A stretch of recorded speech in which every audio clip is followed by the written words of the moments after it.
You know, we look at what happened in Venezuela, for example. It is not a it is not a remark on who Maduro was as a leader. He canceled elections. He was an anti-democratic leader. That doesn't mean that we can kidnap a head of state and engage in acts of war just because the nation is below the equator.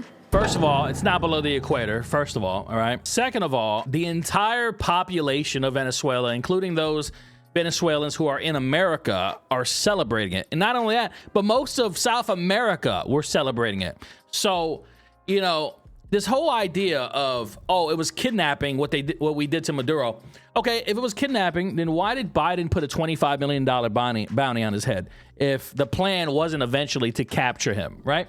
Why even go through that political farce and put a bounty out on someone's head if you're not going to do anything about it, right? You put a bounty on someone's head, you go after the bounty. And Trump did. The one thing that doesn't get talked about from the Democrat side of things is the national security risk that Venezuela imposed if we didn't remove Maduro. Maduro was working side by side, hand in hand with China and Russia, okay? Think about that. They were trying to establish a beachhead in South America using Venezuela. Our enemies right there on our doorstep. No, not going to happen. So getting rid of Maduro and now establishing this working relationship with Venezuela not only helps America because we get our oil back, because if you didn't know, we built all those oil rigs down there. We built that entire infrastructure. When that government got taken over by dictatorship, they basically just took those assets from us, and that was it. They were like, oh, it's ours now. So they took our stuff. We got it back, one. Two, we now pushed and forced out Russia and China out of Venezuela. And the best part, and the part that I think is most important, the people there are free. They have their country back, or at least they're getting their country back, right? They're just trying to drive out what's left of the criminals. But it's like so many positives to include the national security, the America First agenda. And the thing is, they're trying to argue, oh, well, you can't just remove people in power, blah, blah, blah. The thing is, would they have said the same thing if Biden had done it? That's the question, right? Would they have said the same thing if Biden had done it? I don't know. I don't think so. I personally don't think so, Chad. I think if Biden had done it, they would have celebrated it. If any Democrat would have done it, if Kamala Harris had won and she had done it, they would have celebrated it. And you know, I'm not going to be a hypocrite here. If a Democrat had done the same thing, I would have celebrated it too. I'm like, hey, that's a good move.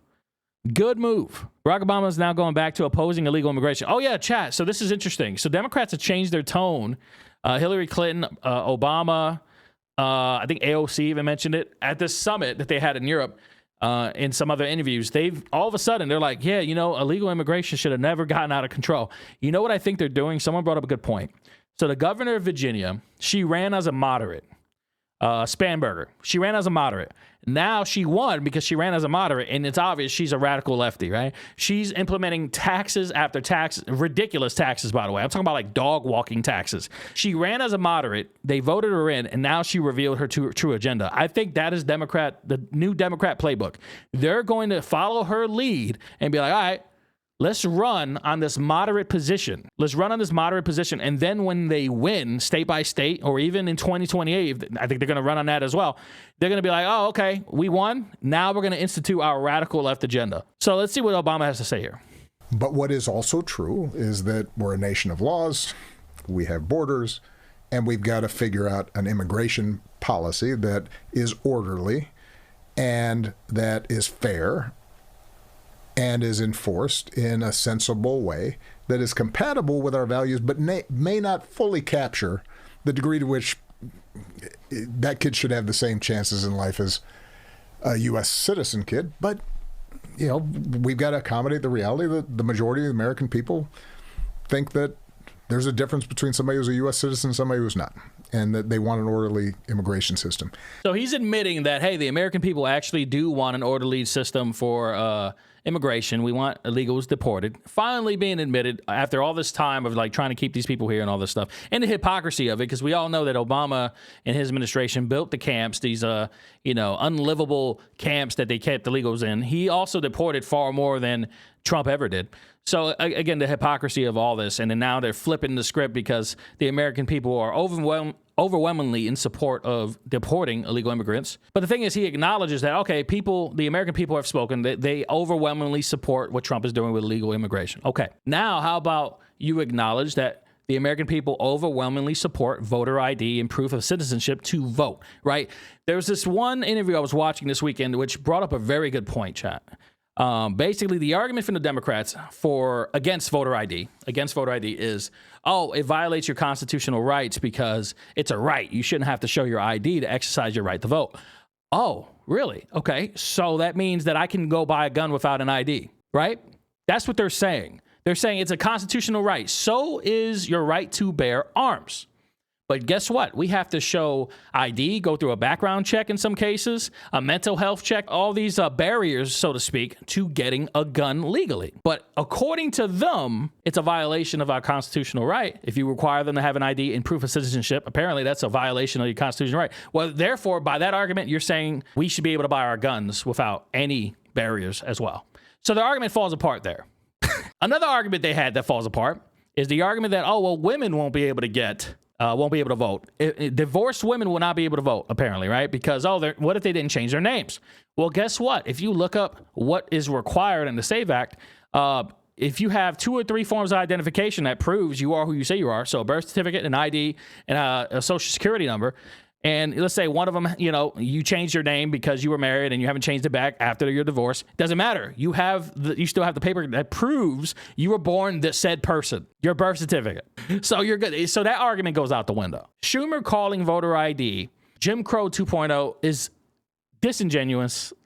It shows a lack of speaking of Chuck Schumer, here he is right here. Let's see what he's saying, actually. He's probably about exactly what we're talking about. About 83% of the American people, including majority Democrats, support voter ID laws. This is CNN, by the way. Well, yeah, the voter ID laws that, first, each state can have its own voter ID laws, and some do and some don't. But secondly, what they are proposing in this so-called SAVE Act is like Jim Crow 2.0. They make it so hard to get any kind of voter ID that more than 20 million legitimate people, mainly poorer people and people of color, will not be able to vote under this law. How is it people of color? Why do they keep going to that? Like, what are they implying? I mean, I think we all know what they're implying. They're implying that, they're either too poor or too dumb to figure out how to get an ID when an ID is required to do a lot of things, okay? All right, so let's go ahead and get rid of the argument of, oh, they're too poor, right? Okay, well, poor neighborhoods have liquor stores. They have pharmacies. You need an ID to get cold medicine. You need an ID to buy liquor, right? So what you're saying is they are capable of getting an ID to buy those things, but not to vote? That gets thrown out, right? Now they're saying, okay, race.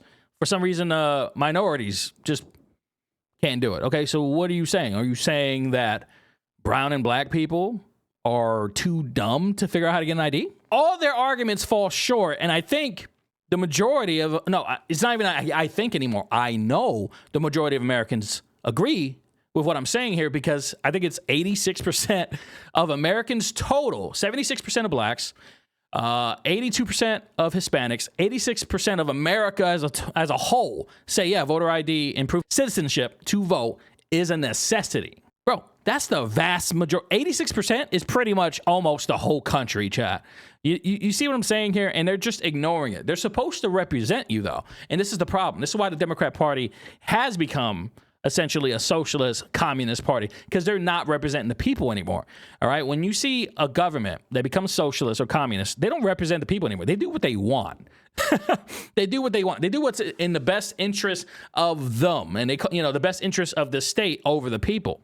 And that's exactly what the Democrats are showing people. The thing is, a lot of people just don't seem to pay attention or care.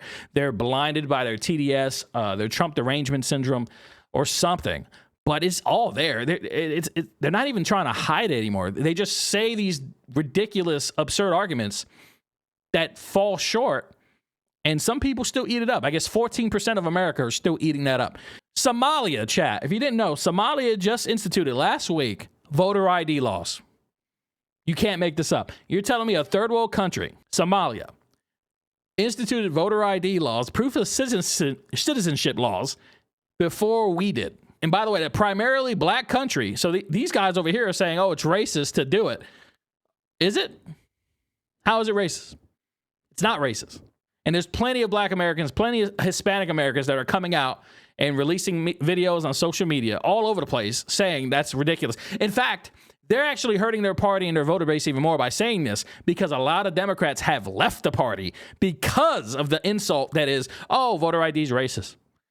The truth is, voter ID protects both sides. Proving that you're a citizen to vote protects both parties. Democrats should be overwhelmingly in support of this, but they're not. Why are they not in support of this? I just don't understand how the Democrat Party has lost themselves so far down this rabbit hole, and they're just willing to die on this hill.